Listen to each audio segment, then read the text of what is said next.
Gegensätze ziehen, passen sich an.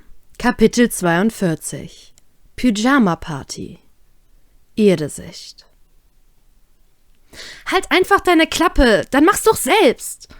Gifte ich Trafalgar gereizt an, während ich versuche, seine Hand zu verbinden. Im Gegensatz zu meinem restlichen Körper, welcher sich vor Empörung ausgesprochen hektisch bewegt, sind meine Hände ruhig, damit ich meinem Gegenüber nicht versehentlich verletze. »Das geht nicht, ich bin an beiden verletzt«, antwortet er ruhig. Seine lässige, entspannte Art stichelt mich einerseits unglaublich an, andererseits beruhigt sie mich irgendwie und ich fühle mich in seiner Gegenwart sicher. »Und warum muss ich darunter leiden, wenn du unfähig bist?« knurre ich zurück, weswegen er mich vernichtend anfunkelt. »Wie kann man denn so bescheuert sein und sich beide Hände verbrühen? Und das öfters?« frage ich sarkastisch nach und knote dabei vorsichtig und hochkonzentriert den Verband fest. Lau hat auf meinen Kommentar hin nur eingeschnappt den Kopf abgewendet. Ohne großartig darüber nachzudenken, drücke ich vorsichtig meine Lippen auf seinen Verband an der rechten Hand. Das hat meine Mutter immer bei mir gemacht und ich fühlte mich dann tatsächlich etwas besser. Erinnerte ich mich verträumt und ein warmes Lächeln schleicht sich auf meine Lippen. Ruhig sehe ich zu Trafalgar auf, welche überrascht und mit einer leichten Röte im Gesicht meinen Blick erwidert. Den Blick kenne ich von ihm gar nicht. Es sieht süß aus, stelle ich sprachlos fest und präge mir seine Reaktion, sein Gesicht, diesen Moment gut ein. Mir wird bewusst, was ich gerade getan habe, weswegen ich schnell einige Schritte von ihm zurückweiche. Wir haben bereits gegessen und die anderen wollten schon mal ins Bett gehen. Wir sollten uns jetzt auch hinlegen, werfe ich unsicher ein und mache mich ans Gehen. Ist diese Situation einfach nur unangenehm. Still folgt er mir. Ich überlege, ob ich sofort schlafen soll oder erst duschen. Meine Kleidung klebt etwas an mir, meine Haare sind strähnig und mir ist die ganze Zeit unglaublich warm. Vor meiner Kajüte winke ich ihm zum Abschied, worauf er nur spöttisch den Kopf schüttelt. Ich öffne die Tür. Ernsthaft? Mein feuriger Bruder Ace liegt quer auf meinem Bett, seine Klamotten überall in meinem Zimmer verteilt. Ich lasse meinen Blick schweifen, um vielleicht eine Möglichkeit zu finden, mich dazuzulegen. Mein Bett ist nicht sonderlich groß und bietet kaum Fläche für Ace allein. Da ich mit meiner Größe nahezu keinen Platz beanspruchen muss, haben wir ausgemacht, dass er bei mir schläft. Doch jetzt bereue ich diesen Entschluss. Still und genervt schließe ich die Tür wieder und klopfe dann leise an die von Sashi. Keine Antwort. Ich öffne die Tür und spähe leise durch den Spalt. Das komplette Trio liegt im Raum verteilt, weswegen ich auch diese Möglichkeit verwerfe. Da die Kajüte nur Sashi und Penguin gehört, also 2 Personen, sind 3 bereits zu viel. Und Beppo ist als Eisbär nicht gerade klein. Und zu meinem Pech schlafen sie hier und nicht bei Beppo. Denn ich weiß zu 100%, dass Beppo seine Tür immer abschließt, seit ich abgehauen bin. Also bin ich selbst schuld. Sicherheitshalber überprüfe ich das Gedachte und wie vermutet und befürchtet ist seine Kajüte verschlossen. Verzweifelt raufe ich mir die Haare, bevor mein Blick verbittert zu Trafalgars Eingang zur Hölle gleitet. Unruhig trete ich an die Metalltür. Mein Herz fühlt sich so an, als würde es jeden Moment aus meiner Brust springen und ich spüre bereits die Wärme in meinen Wangen glühen. Beruhige dich. Du willst nicht mit ihm, sondern bei ihm schlafen. Was denke ich da? Erschrocken über meine eigenen Gedanken schüttle ich reflexartig den Kopf. Ich atme einmal tief ein und aus, bevor ich zuversichtlich, dass ich mich nicht wiederholt zum Affen mache, aufsehe. Ich schaffe das. Zaghaft klopfe ich an die Tür. Unschlüssig, ob ich bleiben oder wegrennen soll, warte ich auf eine Antwort. Nach einem Moment der Stille, welche sich wie eine Ewigkeit angefühlt hat, öffnet sich die Tür und ein halbnackter Trafalgar steht im Türrahmen. Scheiße, sieht der gut aus. Sprachlos versuche ich irgendwie meine Stimme wiederzufinden, während meine Augen immer wieder die Linien seiner Tätowierungen entlangfahren. »Was gibt's?« fragt er kühl. Ich mustere ihn erneut. Er trägt nur seine Hose, die er augenscheinlich nur angezogen hat, um die Tür zu öffnen, hängt sie notdürftig an seiner Hüfte. Seine Tattoos stehen ihm unglaublich gut. Und dazu hat er bereits diese seltsame Mütze abgenommen. Ohne sieht er wirklich um einiges besser und niedlicher aus. Was denke ich da verflucht? Ich bemerke nicht, dass ich starr auf die Brust meines Gegenübers glotze. Das Einzige, was ich mitbekomme, ist mein ungesund schneller Puls, meine stoppende Atmung, mein glühender Körper und meinen wie leer gefegten Kopf. »Kleines?« reißt er mich aus meinen Gedanken. »Ich weiß, bei dem Anblick kann man sich schwer konzentrieren. Aber ich bin müde«, gähnt er, bevor er mich schief von oben herab angrinst. Kaum schiebt sich sein selbstgefälliges Grinsen in mein Blickfeld, komme ich wieder zu Sinnen und mein Stolz schiebt alle anderen Gefühle in den Hintergrund. Ich verkneife mir den Kommentar. Ace besetzt mein Bett, das Trio besetzt Sashis und Beppos ist abgeschlossen. Erkläre ich ihm eintönig mein Problem. Er nickt nachdenklich und sieht mich dann emotionslos an. Stille. Sein Ernst? Da es mir unangenehm ist und mir die Röte ins Gesicht schießt, verneige ich mich vor ihm. »Darf ich heute hier schlafen?« frage ich ihn gereizt, versucht ruhig. Ohne aufzusehen, weiß ich bereits, dass er dieses überhebliche Grinsen aufgesetzt hat. »Klar, wenn du mich so bittest«, stichelt er weiter, bevor er an die Seite tritt und mir Platz zum Eintreten macht. Schnell nehme ich die Einladung an, wer weiß, wie oft er seine Meinung ändert. Er schließt die Tür, geht dann zu seinem Schreibtisch und holt aus der Schublade eine Flasche Whisky hervor. Er sieht mich mit fragendem Blick an. Ich nicke und setze mich unaufgefordert auf sein Bett. Er holt 2 Gläser von einem der Regale und schüttet mir und ihm ein. Still überreicht er mir mein Glas. Ich halte es hoch, klopfe 3 Mal und trinke. Er stellt einen kleinen Tisch vor das Bett und setzt sich dann neben mich. Mein Herz, ich sterbe. Die Stille ist unangenehm, bedrückend. Danke, dass ihr mich von Flamingo geholt habt. Beginne ich ein Gespräch, macht mich die greifbare Anspannung zwischen uns nervös. Kein Ding. Das ist ja super aufgegangen, denke ich ironisch und blase eingeschnappt die Wangen auf. Nervös kaue ich auf meiner Unterlippe, bevor ich erneut mein Glas ansetze. Ich stelle es auf den Tisch und lasse mich unschlüssig zurück ins Bett fallen.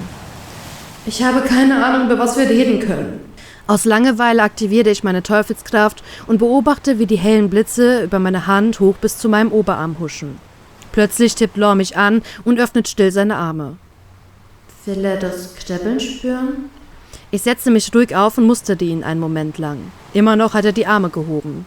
Es scheint ihm unangenehm zu sein, hat er seinen Kopf etwas zur Seite gedreht und sieht mich nur aus dem Augenwinkel an. Die leichte Röte in seinem Gesicht macht ihn unglaublich niedlich. Die Situation ist komisch. Zögerlich nicke ich, bevor er mich sachte quer auf seinen Schoß setzt und ich die Blitze über uns zucken lasse. Ich glaube, er hat nicht nachgedacht und bereut es mittlerweile. Mein Herz droht erneut aus meiner Brust zu sprengen. Kann er meinen Herzschlag hören? Ist er nicht auch zumindest ein wenig unsicher oder nervös? Ich musterte ihn. Obwohl ich auf ihm sitze, ist er noch ein kleines Stück größer als ich, weswegen ich beleidigt meine Wangen mit Luft fülle. »Was ist los, Kleines?« fragt er auch sofort mit hochgezogener Augenbraue. Sofort laufe ich wieder rot an und ich muss mich zwingen, ihm zu antworten. Du bist immer noch größer«, nuschele ich verlegen und wende meinen Blick von ihm ab. Ich spüre das Vibrieren an meiner Brust, weswegen ich doch zu ihm aufsehe und sich augenblicklich eine Wutader auf meiner Stirn bildet. Er hat seine Mundwinkel nach unten gezogen und die Lippen angestrengt aufeinander gepresst, um nicht lauthals loszulachen. Und doch prustet er los und ich werde noch ein Stück roter, falls es überhaupt möglich ist. Das habe ich ihm gar nicht zugetraut, so unbeschwert. Lachen steht ihm. Schmunzle ich, nachdem ich meinen Charme überwunden habe. Ich deaktiviere meine Kräfte und sehe ihm noch eine Weile lang zu. Nach einer gefühlten, für mich leicht peinlichen Ewigkeit hat er sich wieder beruhigt und fragt dann, versucht ernst, »Wie groß bist du überhaupt?« Muss er weiter darauf eingehen? Beschämt sehe ich runter auf meine Hände und nuschle ihm eine Antwort. »Wie bitte?« fragt er grinsend. 1,65, keife ich etwas lauter und verstecke mein Gesicht in beiden Händen. Ich falle nach links gegen seine Brust, als er wieder loslacht. Ich spüre das Vibrieren seiner Brust. Beleidigt und bestürzt über seine Reaktion drücke ich meinen Rücken durch und baue mich so weit es geht vor ihm auf. »Wie groß bist du denn?« frage ich ihn wütend, weswegen er mich erst überrascht ansieht, bevor er erneut lacht. Sehe ich wütend wirklich so lächerlich aus? Wie lange hat er nicht gelacht, dass er jetzt nicht mehr aufhören kann? Ist er betrunken? Denke ich gereizt, bevor ich ihn lächelnd beobachte. Schön, dass du bei mir auch mal so viel lachst. 1,91, bringt er endlich zustande, während er sich eine Träne aus dem Augenwinkel streicht. Mit funkelnden Augen betrachte ich ihn. Ich wusste, dass er groß ist, aber nicht, dass er so groß ist. Ich finde, er hat die perfekte Größe. Law starrt mich verwundert an und nach einiger Zeit erscheint eine leichte Röte in seinem Gesicht. Süß. Lachen steht dir, Law, sage ich verträumt, ohne darüber nachzudenken und wende dann beschämt meinen Blick ab. Ich habe ihn Law genannt. Wird mir plötzlich bewusst, weswegen ich innerlich, beschämt und aufgedreht, meinen Kopf gegen eine Wand ramme. Eine unangenehme Stille entsteht, weswegen ich noch roter werde. trink ruhig noch und leg dich schlafen. Ich wollte noch duschen. Weicht er meinem Kommentar aus. Er setzt mich wortlos neben sich. Da ich noch immer knallrot bin, klammere ich mich ohne darüber nachzudenken an ihn. Ich spürte kurz das Vibrieren an seiner Brust. So schwer, mich gehen zu lassen? Lacht er, wobei ich mir sein schiefes Grinsen bildlich vorstellen kann. Scheiße, was mache ich hier? Sofort besinne ich mich, dass ich mich gerade gegen den nackten Oberkörper meines Captain drücke und mein Gesicht macht einer Tomate Konkurrenz. Er will mich sachte von sich wegschieben, doch es ist mir unangenehm wie noch nie, weswegen ich mich reflexartig fester an ihn drücke, mein Gesicht an seiner Brust. Das ist ein Teufelskreis! Seine Sicht. Die Kleine drückt ihre Oberweite sorglos gegen seinen Bauch, sodass sein Herz beginnt, erschrocken schneller zu schlagen. Schnell schüttelt er seinen Kopf, um den Gedanken loszuwerden. Laure rollt sich über das Bett, doch ihr Griff ist eisern und sie hängt nun wie ein Koala an seinem Körper. Ihre Beine liegen gestreckt zwischen seinen und Laure stützt sich mit den Händen ab, um sie nicht unter sich zu begraben oder zu zerquetschen. Er seufzt verzweifelt auf. Dachte er, sie würde loslassen. Wie kriege ich sie von mir ab? Wenn sie so weitermacht, habe ich echt ein Problem. Trafalgar versucht irgendwie nicht an ihren Körper zu denken, den sie so unbekümmert an ihn drückt. Er richtet sich mehr oder weniger elegant auf. Nun kniet er auf dem Bett, aufrecht, ohne sich auf seine Beine zu setzen. Die Kleine rutscht an seinem Körper runter, hing sie bis vor kurzem noch auf Brusthöhe und landet auf ihrem Hintern. Durch ihren Größenunterschied sind die Lippen der Kleinen nun kurz über dem Hosenbund des Kapitäns stehen geblieben. Trafalgars Herz setzt für eine Sekunde aus, nur um dann aufgeregt an seinem Brustkorb zu donnern. Sie hat die Augen zusammengekniffen und als sie öffnet, weiten sich ihre Augen und ihre Wangen verfärben sich. Als hätte sie sich verbrannt, zieht sie ihre Hände zu sich und stößt kurz gegen seine Oberschenkel. Er fällt nach hinten auf seine Beine und sitzt nun, wie beim Gebet, vor ihr. Sie hat ihre Beine erstockend zurückgezogen. Auch Laure hat etwas von der roten Farbe abbekommen. Er hat für einen Moment seinen Arm gehoben und den Handrücken an seinen Mund gelegt, um seine Nervosität nicht deutlich zu zeigen. Eine Zeit lang starren sie sich nur schweigend an. Ich muss diese peinliche Stille loswerden, ist ja furchtbar. Er räuspert sich. Ich habe hier übrigens Klamotten zum Schlafen für dich. Lenkt er ein und greift ruhig wie immer hinter sich. Er legt die Sachen vor sich zwischen ihr und Laure hin und sie beginnt sich unbefangen auszuziehen. Scheiße, warum sagst du denn nichts? Bellt er fassungslos und dreht sich blitzschnell um. Macht die das extra? Was ist denn mit meinem Körper los? Sonst bin ich doch auch nicht so schnell erregt. Verzweifelt legt Laure seine Stirn in eine Hand und ist froh darüber, sich weggedreht zu haben, weil sein Körper, abgesehen von der Röte im Gesicht, unmissverständlich zeigt, an was er denkt. Ich bin es gewohnt, antwortet sie leise. Das ist kein Grund. Vor meiner Mannschaft ziehst du dich gefälligst nicht so unbefangen um, knurrt er aus Eifersucht streng. Fertig, teilt sie ihm nach einer Weile ruhig mit. Ich werde jetzt duschen. Wenn was ist, klopft zweimal, erklärt er ihr monoton und begibt sich, ohne sich noch einmal umzudrehen, um die Jüngere nicht in seinen Sachen zu erblicken, ins Bad. Hätte Laure zurückgesehen, hätte er Sarana nur mit seinem, für ihre Größe viel zu weitem Tanktop, dessen rechter Träger immer wieder von ihrer Schulter rutscht, und einem schwarzen Höschen mit Spitze erblickt. Ebenfalls entgeht ihm ihr enttäuschtes Zupfen an ihrem Ausschnitt, ihre geknickte Haltung und das lautlose Seufzen. Ich muss einen klaren Kopf bekommen und das Problem beseitigen. Kaum ist die Badezimmertür geschlossen, stellt er sich unter den kalten Strahl der Dusche. Mit Kleidung. Verwirrt öffnet er die Tür. Als der liebe Gott die Intelligenz verteilt hat, hättest du ja wenigstens mal husten können.